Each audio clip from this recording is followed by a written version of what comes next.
Yes तो hello everyone, Rahul है। आज हम एक्सप्लेन करने वाले हैं 2023 में आई मूवी शकुंतलम को। मूवी के शुरुआत में हम लोग देवराज इंद्र को देख पाते हैं, जिन्होंने महर्षि विश्वामित्र की तपस्या को तोड़ने के लिए मेनका को पृथ्वी पे भेजा, क्योंकि देवराज इंद्र को किसी भी तरह कर विश्वामित्र की तपस्या को तोड़वाना था। अब धरती पर आने के बाद मेनका और विश्वामित्र की मिलन हुई और इनके मिलन से शकुंतला का जन्म हुआ। मगर मेनका के सामने ये प्रॉब्लम थी कि वहाँ देवलोक में शकुंतला को लेकर नहीं जा सकती थी और उसने पृथ्वी पे अपने काम करने के लिए आई थी। देवलोक को नियमों से बंधे होने के कारण मेनका शकुंतला को पृथ्वी पे ही छोड़कर चली जाती है। इसके बाद हम लोग को एक आश्रम का सीन दिखाया जाता है, जहाँ पर महर्षि कर्णव ऋषि अपने शिष्यों की शिक्षा दे रहे होते हैं। तभी उन्हें एक बच्चे की रोने की आवाज सुनाई पड़ती है, तो कर्णव ऋषि तुरंत उस बच्चे के पास जाते हैं। तो देखते हैं तो वहाँ पर शकुंतला होती है। वो शकुंतला को देखते ही समझ जाते हैं कि ये मेनका और विश्वामित्र की पुत्री है। और कर्णव ऋषि को यह भी मालूम है कि मेनका अपने नियमों में बंधी होने की वजह से वह शकुंतला को यहीं पर छोड़कर चली गई। कर्णव ऋषि शकुंतला को अपने बेटी के रूप में स्वीकार किया और शकुंतला को अपनी बेटी की तरह देखभाल की। और शकुंतला बड़ी होकर अपनी माँ मेनका की तरह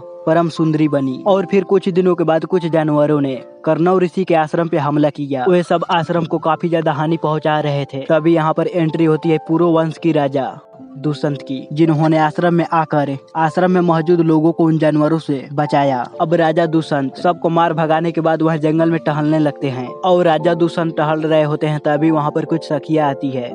ये सब सखिया शकुंतला की थी और शकुंतला को ढूंढते ढूंढते यहाँ तक पहुँच आए थे। तभी यहाँ पर महाराज दुष्यंत ने पहली बार शकुंतला को देखा और वो जैसे ही शकुंतला को देखा, उन्हें शकुंतला से पहली नजर वाली प्यार हो गई। और कहीं न कहीं शकुंतला को भी महाराज दुष्यंत से प्यार हो गया था। इन दोनों ने कई दिनों तक साथ में समय बिताए और इन्हें एक दूसरे से प्यार हो गया। यहाँ पर महाराज दुष्यंत और शकुंतला ने कसम खाई कि हम दोनों मरते दम तक एक दूसरे का साथ देंगे। और यहीं पर दोनों ने गंधर्व विवाह किया, जिसके बारे में बहुत ही कम लोग जानते हैं। अब कुछ दिनों के बाद आश्रम में एक बहुत बड़ा यज्ञ होने वाला था, लेकिन इन्हें एक बहुत बड़ा संकट नजर आया इस यज्ञ को भंग करने के लिए। उस संकट का नाम था कालीवरी के राक्षस। और ये राक्षस सब किसी भी तरह कर इस यज्ञ को भंग करना चाहते थे और आश्रम के लोग किसी भी तरह कर इस यज्ञ को पूरा करना चाहते थे। कालीवरी के राक्षस बहुत ही ज्यादा खतरनाक होते हैं। और यहाँ पर हम लोगों को कालीवरी के राक्षसों के बारे में बताया जाता है कि हनुमान जी जब लक्ष्मण जी के लिए संजीवनी बूटी लाने के लिए जा रहे थे, तो उन्हें रास्ते के बीच एक ऋषि मिला और वो ऋषि के रूप में कालीवरी के राक्षस थे, जो कि अपना भेष बदल कर ऋषि बना था। यहाँ पर जब हनुमान जी आए तो ऋषि हनुमान जी को बोला कि तुम एक बहुत पवित्र काम करने के लिए जा रहे हो, मगर उससे पहले तुम्हें इस पवित्र गंगा जल में स्नान करना चाहिए, जो कि उस नदी में एक मगरमच्छ था जिसे कालीवरी के राक्षसों ने भेजा था। लेकिन हनुमान जी ने बहुत ही आसानी से उस मगरमच्छ को मार डाला और बाद में उन्हें मालूम पड़ा कि वो मगरमच्छ शराब की वजह से मगरमच्छ बनी हुई थी। लेकिन हनुमान जी ने उसे शराब मुक्त कर दिया, जिसके बाद कालीवरी के राक्षसों और हनुमान जी के बीच एक जबरदस्त युद्ध हुई। और इस युद्ध में हनुमान जी ने कालीवरी के राक्षसों को खत्म कर दिया। और जो इस वक्त आश्रम में जो कालीवरी के राक्षस सब आश्रम पे हमला करने के लिए आए हुए हैं, वो सब कालीवरी के वंशज है। यहाँ पर कालीवरी के राक्षस सब आश्रम को भंग करने के लिए बहुत बड़ी फौज लेकर आते हैं, मगर महाराज दुष्यंत पहले से ही तैयार थे और वो यहाँ पर डटकर कालीवरी के राक्षसों का सामना करते हैं और वो आसानी से इस जंग को जीत लेते हैं। मगर शकुंतला ने अभी तक कर्णव ऋषि को यह नहीं बताया था कि मैं महाराज दुष्यंत से प्यार करती हूँ। और फिर आखिरकार शकुंतला ने कर्णव ऋषि को बता दिया कि मैं महाराज दुष्यंत से प्यार करती हूँ। और ये सच्चाई जानने के बाद महर्षि कर्णव ऋषि को भी शकुंतला के प्यार से कोई एतराज नहीं था। इसके बाद महाराज दुष्यंत अपनी राजधानी हस्तिनापुर चले आए और जाते वक्त महाराज दुष्यंत ने शकुंतला से वादा दे गए कि मैं जब भी वापस लौटूंगा तो तुम्हें रानी बनाकर अपने राज्य ले चलूंगा और तुम्हें एक रानी की दर्जा दूंगा। अब कुछ दिन कुछ महीने गुजर जाते हैं और शकुंतला प्रेग्नेंट हो जाती है। और शकुंतला हर वक्त महाराज दुष्यंत के यादों में खोई रहती है। हर वक्त शकुंतला यही सोचती रहती कि महाराज दुष्यंत कब आएंगे और वो मुझे यहाँ से कब ले जाएंगे। अब एक दिन शकुंतला फिर से महाराज दुष्यंत के बारे में सोच रही थी और वो पूरी तरह उनके यादों में खो चुकी थी। और तभी यहाँ पर महर्षि दुर्वासा आते हैं, जिनके ऊपर गुस्से का बहुत ही ज्यादा तेज होता है। यहाँ पर वो शकुंतला को आवाज लगाते हैं, मगर शकुंतला तो महाराज दुष्यंत के यादों में खो चुकी थी, जिससे वो महर्षि दुर्वासा की आवाज को नहीं सुन पा रही थी।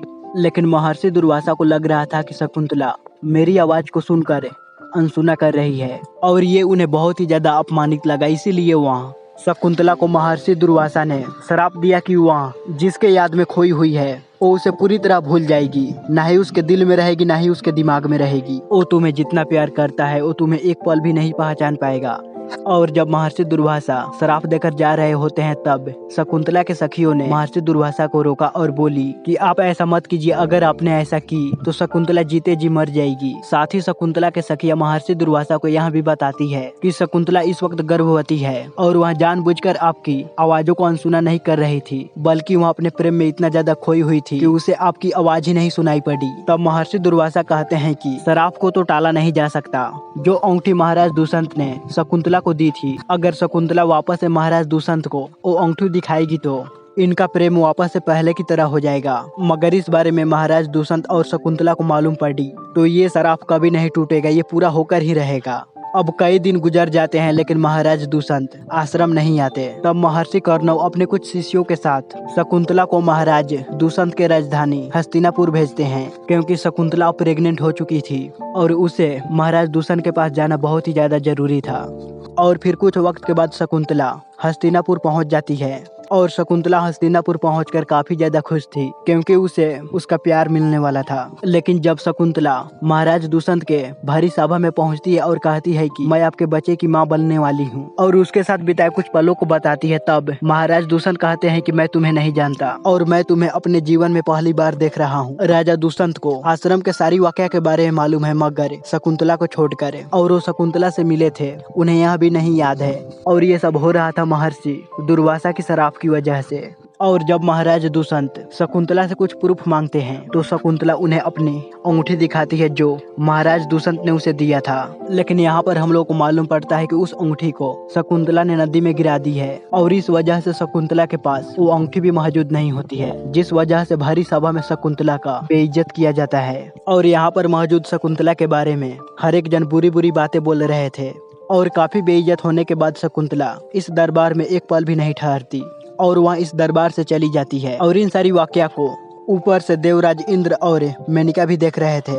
ये सब देखकर उन्हें काफी दुख लगा कि ये सारी वाकया मेरी बेटी शकुंतला के साथ हो रही है। कुछ दिनों के बाद एक मछुआरा नदी में मछली पकड़ने के लिए जाता है और उसे एक बहुत ही बड़ी और अच्छी मछली पकड़ में आ जाती है।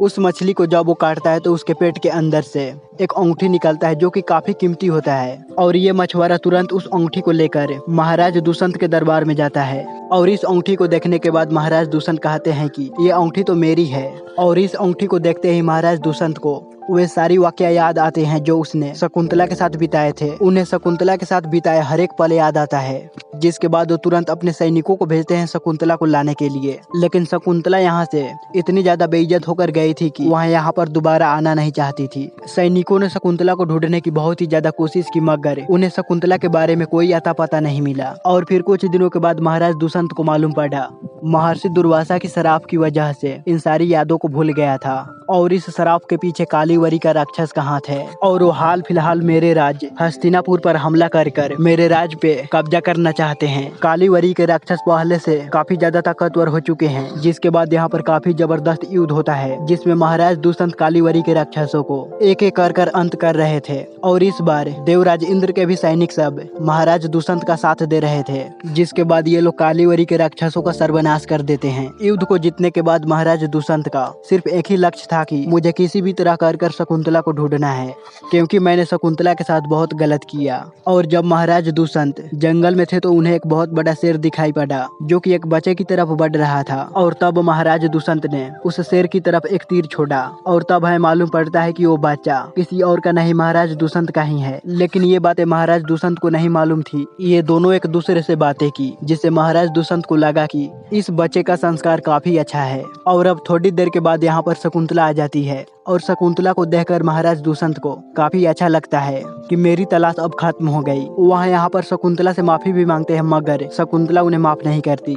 जिसके बाद शकुंतला महाराज दुष्यंत को कहती है कि मैंने किस तरह दुख भरे समय काटे, मुझे तो अब जाकर मेरा प्यार मिल गया, मगर उस भरी सभा में मेरी जो बेइज्जती हुई मैं उसे कैसे भुला सकती हूँ। और लास्ट में शकुंतला अपने प्यार महाराज दुष्यंत को माफ कर देती है। जिसके बाद महाराज दुष्यंत शकुंतला को रानी बनाकर अपने राज्य ले जाते हैं और हस्तिनापुर में रानी का दर्जा देते हैं। और इसी के साथ यह मूवी यहीं पे खत्म होती है। सो गाइस, आपको यह वीडियो कैसा लगा प्लीज हमें लाइक और कमेंट कर जरूर बताइएगा। और इस चैनल पर पहली बार आए हैं तो इसे सब्सक्राइब भी कीजिएगा, क्योंकि मैं इसी तरह का लेटेस्ट मूवी आप लोगों के लिए लाता रहता हूँ।